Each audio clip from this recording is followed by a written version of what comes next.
So he was able to pretty much dominate what he brought at him because he had faked the tech rush and then had something completely different. So there's definitely a lot of uses for hallucinations.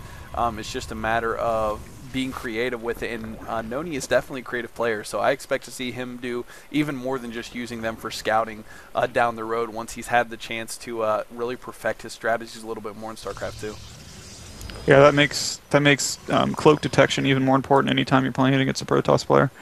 Yes, absolutely. And we do see a couple of real Phoenix coming out for NonY now. I have seen him use Phoenix just insanely well. There was a game that I saw him play in the HDH Invitational where he just absolutely had his way with a Zerg player that did not have enough to deal with his Phoenix, and he just completely dominated him. And it looks like the Red Bandit going very, very heavy Mutalisk right now. If we take a look at the unit overlay here, he does have 10 Mutas right now, which is pretty strong. Unfortunately for him, though, there are 4 Phoenix on the map and a lot of Sentries, which Sentries pretty much dominates Mutalisk. So I don't think that these Mutas are going to get to do a whole lot here. They may do a little bit of harass on the mineral line, but as you can see, these Phoenix are already moving back to defend against this. Right. Yeah, NonY's basically just pumping Phoenix from those 2 Stargates that he has right now, and they're gonna be able to handle those Mutas quite easily. And you can see NonY's micro here very good, continuing to chase as he is firing against these Mutalisks. And most of these Mutalisks are actually going to go down before they even get a chance to make it back to the safety of their base. And unfortunately for the Red Bandit, even back at his base, he has hardly any anti-air right now. Yeah, I absolutely love this strategy, lifting up his queens. He's going to severely hurt his production capabilities. Absolutely, and these this Gravitron beam that allows him to do that basically just lifts the unit up off the ground and makes it utterly useless.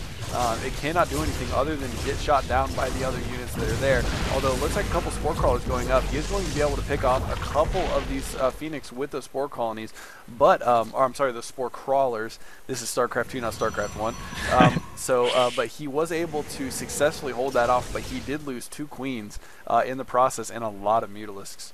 And NonY's continuing to pick off the Red Bandit's Overlords. Is he in the red yet? No, not yet. He's actually okay. Yeah, he's got about a 40 population gap right now. Although I think part of that is due to him losing so many Mutalisks a little bit ago. But it looks like NonY continuing to hunt for these Overlords, and it looks like the Red Bandit is actually moving out, going to try to stop this expansion from building on the left there. But a lot of force fields going down. Force field, you can see they're being used defensively, actually putting up a protective barrier around the Nexus, not giving the Zerglings enough space to really defend. That's a very, very cool move. Basically, when you've got Zerglings that need to surround your Nexus, block it off with force field. They can't even get to it. Absolutely, and back at the Red Bandit's base, he is continuing to lose Overlords, and now NonY is using the Gravitron beam to lift up and kill drones. So he just has absolutely no answer for this Phoenix harassment right now, and he only has 8 Phoenix against him. But he is continuing to build a Mutalisk for some reason. I would have expected to see him go to Hydralisk tech or something like that now, because obviously these Mutalisks and the Queens are not getting it done against these Phoenix. So yeah, NonY completely caught him off guard with this strategy. I'm not seeing a lot of Protoss players use this, but it's very effective, and I think it's something that I'm going to start trying when I play my own games on the beta. Absolutely, it is very, very strong, and as you can see, he's going to have to back off his last couple of Mutalisks.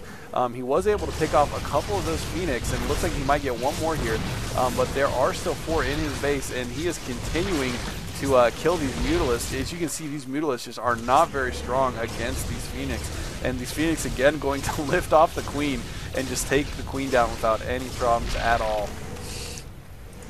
And still, I do not see a Hydralisk Den from the Red Bandit. This may very well cost him the game if he does not do something about these Phoenix very soon here, because he is quickly losing any kind of advantage that he may have had. And we do see, actually, if you look at the units overlay, there are 6 Void Rays on the map as well now.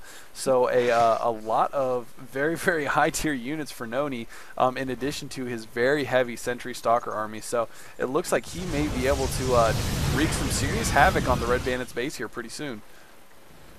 I don't know if you've taken a look at the units lost tab, Kai, but you're going to about throw up when you see the amount of units that Red Bandit's lost. Oh my goodness.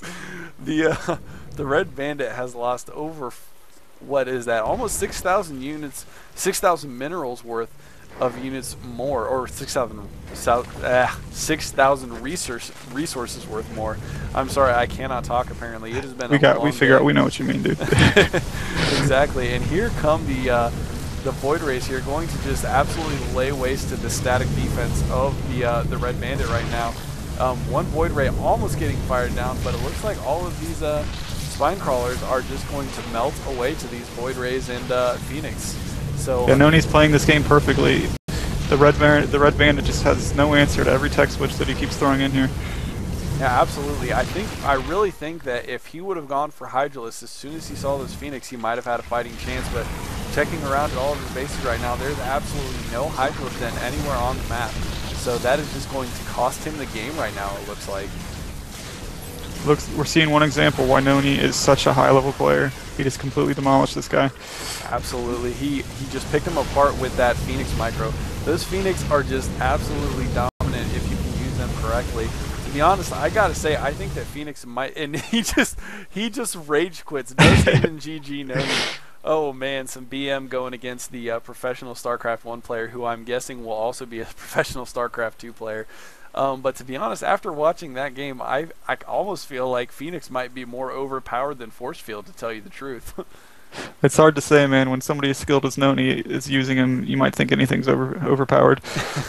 That is very true. We'll see. For anybody that has not heard yet, July 27th has been announced as the official release date for StarCraft 2. So if you do not yet have the beta, do not have a pre-order, whatever it may be, make sure that you get a pre-order, or put that in your calendar so that you can line up at your local GameStop or wherever to buy that game. Because of course this release is going to be epic, and I'm going to be playing this game for about 40 hours straight when it's released. Yeah, I have a feeling I'm going to be mysteriously sick from work that day. Exactly. Anyways, thanks everybody for watching and your continued support. We are almost at 500 subscribers, and I will be giving away another beta key when we hit 500. So definitely keep your eyes peeled for that. And good luck to everybody that's in so far. And we will actually be announcing another beta key contest once that happens, which will be pretty short, because since we do have a release date, we are aware that the beta period here is wrapping up. So we want to get these keys given away so people can get in as quickly as possible. But anyways, thank you for watching. 13, thanks for joining me, and GG everybody. GG Akai, it was fun as always.